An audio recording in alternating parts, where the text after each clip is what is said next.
बिस्मिल्लाहिर्रहमानिर्रहीम। अस्सलाम वालेकुम व्यूवर्स, आप देख रहे हैं डाइनिंग और। आज मैं आपसे मटन की यखनी की रेसिपी शेयर कर रही हूँ। इसके लिए स्पेशली मैंने बकरे के गर्दन का गोश्त लिया है। ये सूप बनाने के लिए बेस्ट है।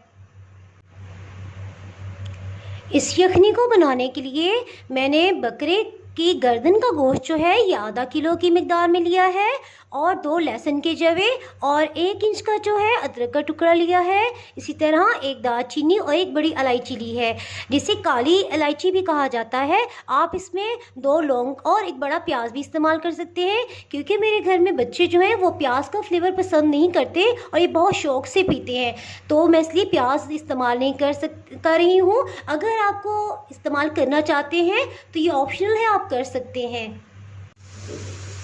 एक पैन में मैंने 8 गिलास पानी या 2 लीटर पानी समझ ली, ये डाल के बॉयल होने के लिए रख दिया है। इसमें 1 बड़ी इलायची, जिसे काली इलायची भी कहा जाता है, और 1 दालचीनी का टुकड़ा ये डाल देंगे, और साथ ही 1 अदरक का 1 इंच का टुकड़ा और 2 लहसुन के जवे ये भी डाल देंगे। इसमें आधा किलो गोश्त ये भी शामिल कर देंगे,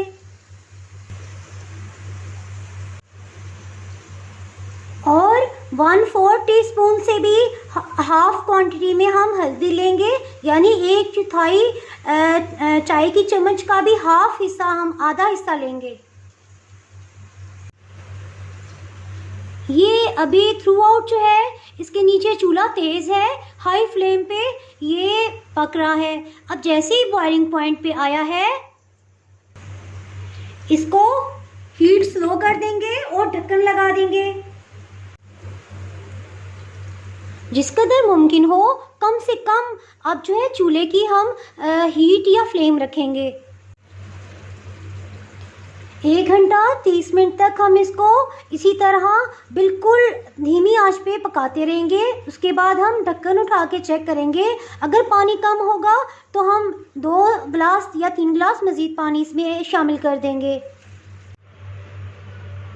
व्यूअर्स, 2 घंटे हो गए हैं इसको धीमी आंच पे पकते हुए। इसको अब चेक करते हैं।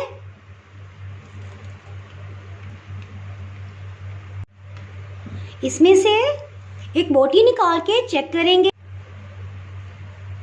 व्यूअर्स, ये देखिए किस कदर आसानी से ये टूट रही है। अब हम जो गोश्त की बोटियां हैं ये हम अलग से अलग कर लेंगे छान कर, और यखनी जो है वो अलग कर लेंगे।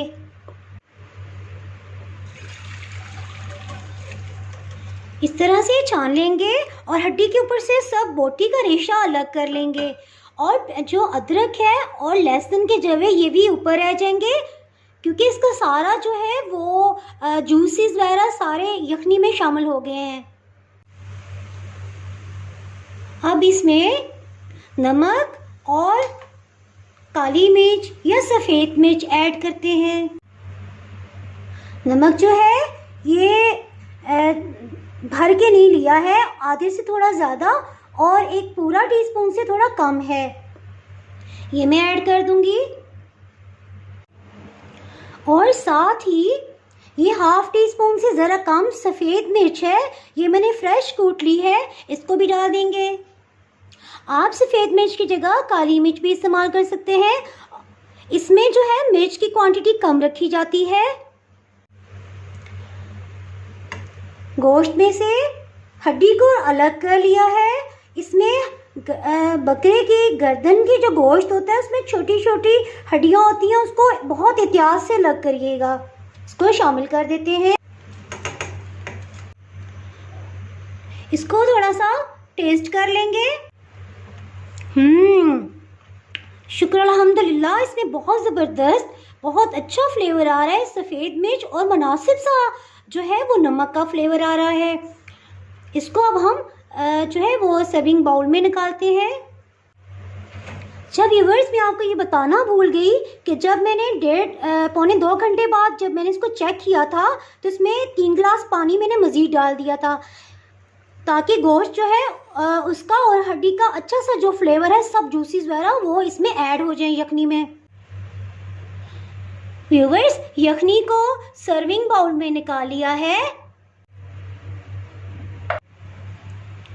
सर्दी के मौसम में चेस्ट इन्फेक्शन और फ्लू से बचाव के लिए ये यखनी बहुत मुफीद है। आधा कप रोज़ाना पी लेने से हमारी क़ुव्वत मुदाफ़ियत में बहुत इजाफा हो जाता है। व्यूवर्स, मेरी बेटी इज़ा हसन जो है वो आपको टेस्ट करके बताएंगी कि ये किस तरह का इसका जायका है।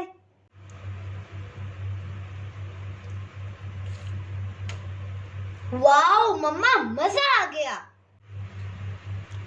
अगर आपने मेरा चैनल अभी तक सब्सक्राइब नहीं किया तो भी सब्सक्राइब करें और बेल आइकन दबाना ना भूलें ताकि आपको मेरी वीडियोस बर वक्त मिलती रहें। अगर आपको मेरी ये रेसिपी पसंद आई है तो लाइक करें और फ्रेंड्स एंड फैमिली के साथ शेयर करें। आप कमेंट्स में ज़रूर बताइएगा कि आपको ये रेसिपी कैसी लगी। अब इजाज़त चाहती हूँ। अल्लाह हाफिज़।